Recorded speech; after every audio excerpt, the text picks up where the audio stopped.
Yeah, I was just thinking about, what am I gonna do when it's just me? You know, even if I don't know. Where am I gonna go? I got my kitty here. I'm living in this apartment thanks to mom. But really, what am I gonna do when mom's gone? Oh dear. I had this issue earlier this year because I had ran out of my mom's over some situations at my home. I don't know if I posted that video back on YouTube earlier this year or not. I think it was.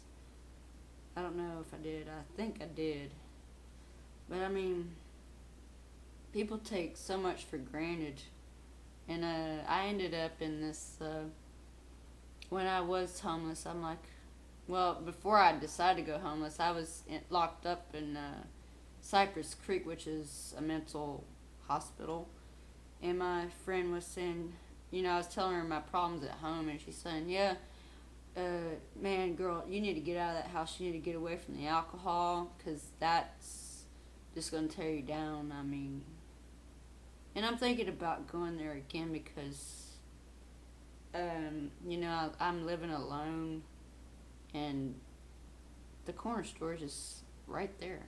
I could go get that brewski. And the liquor store is not too much further. And I got money. I'm here alone, stewing in my own juice. Things are going on in my head. A loss of a great friend. My failing health, my mother's failing health. I'm sitting right here making videos of doing this number and going to AA thinking, they don't want to hear my story anyway. So, yeah, this is not working out. I need to go. Well, the place I went to back in March or April, it was called Cadwalder. And I've been telling my friends, if mom is to go, I'm not staying in this apartment because I will definitely off myself that way. And real fast. It won't take much. It won't take long at all. Just sitting here because I've lost all my friends due to my drinking. So, Cadwalder is the answer for me anyway. Because they have groups every day pretty much except the weekend. You get your free time to go visit friends or relatives, and well, of course you can sneak that drink without them knowing. But I mean, it wouldn't be an everyday thing. That would be a really good place. I mean, and people have lived there for years, but I'm scared of them. At least the time I went. I was in the lodge, which is, I think, the best place you can go. But somebody that had been living there a while said, well, I know these people are crazier than hell. They said, girl, you're in the right place. This is top of the line right here, believe it or not. Because the picture of if you go to Cadwalder in Tomball, that little building right there is where I was staying, and but those are also the most craziest people there. I don't think I'm that crazy, but they put me there for some reason, and I left there because I overheard some guy talking about that he talking to some buddy friend of his about raping me, and I saw butcher's knives in the kitchen, which is not allowed, and I made that real loud and clear to one of the people that was working there that was holding my medicine and everything. So there was like a trustee sort of person. I don't really know any better way, but trustee.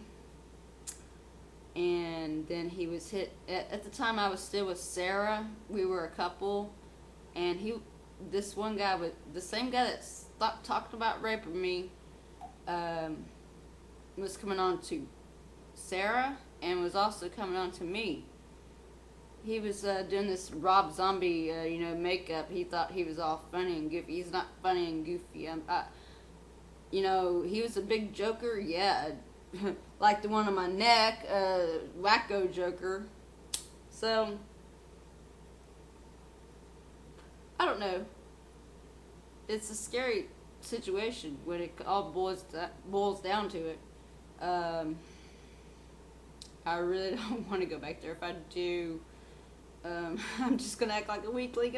I'm just suffering from major depression. I have no anger problems, but they'll probably look at my history and put me in with those psychos like I was, and I'll meet that Gator dude. They called him Gator, so my God, you can only imagine.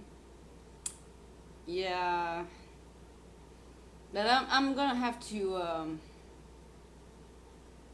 figure something out because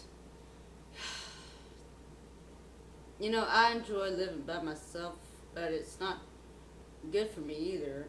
But Cadwallader, it's gonna be scary, but it's a lot of street smart people there.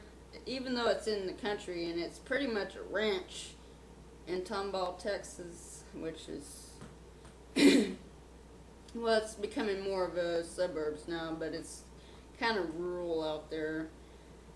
A lot of white Christian folk, so I feel misplaced. But they come from all over, this side of Texas. But actually, I think I fit in, because I've done my jail time. I know you don't fuck with people, and then I'd be sober.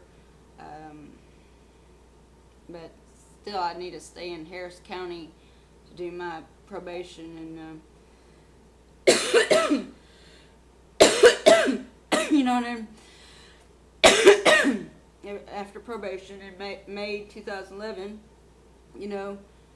try to move out, learn a little bit, somewhat, about living on my own and coping and dealing with people, and then who knows what could happen. I can become just plain old somebody, just plain old Jane working at Walmart. I've never even worked. My mom, I hate saying this. I'm not even gonna call her this, but I was just really pampered. I'm just gonna say it, she was an enabler, and here's what you got today. People like me, crying and boo-hooing over YouTube.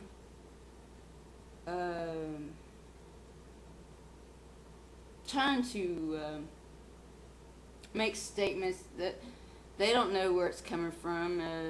Just a lot of angry videos, angry music, getting very violent and becoming drunks or alcoholics, drugs. I mean, I am so desperate to get out of this because it's about to finish me off, man. I gotta do something. So, Jesus. I'm going to AA again tomorrow, and that's all I can do really right now. I hate being on probation. But yet I like it because it's making me, think about things, and I'm slowly but surely growing up, and I'm glad my mother kicked me out and put a restraining order on me. I really am. I'm grateful. It's just sad that I have to be almost 30 years old to get a little small dose of reality. I mean, it could be worse. She could, not pay my rent or my bills, and I could be walking on this drunken, stupid limp. My ankle that I messed up when I was blacked out. Trying to make that dollar, which I'm just. I can tell you right now, I'm too out of it to have a job, mentally and physically. But I'm working on bettering myself each and every day. I don't know if y'all noticed, but I think if you might be able to tell a little bit in my videos that I'm trying and I am desperate. I want to make this work. I'm not playing anymore. It's down to business now, James. And no, not my brother James, but the real deal. And for mothers out there enabling their children, I understand you want to be soft on them, but don't let them grow roots and end up like somebody like me that, because they need to grow strong. And if I had children, I'm never going to have children, but if I did, I would do exactly what my mother did for me, except I would have done it at a much younger age. There's a cutting point, an ending point to nurturing. Even doctors and therapists, as my friend said, they will tell you. They told my mom. Anyways, be well. I hope this made somewhat sense to y'all. I think it made a lot of sense. Keep it real. Hope y'all have a nice, it's Saturday morning now and I'm still up. Have a great weekend. Take care.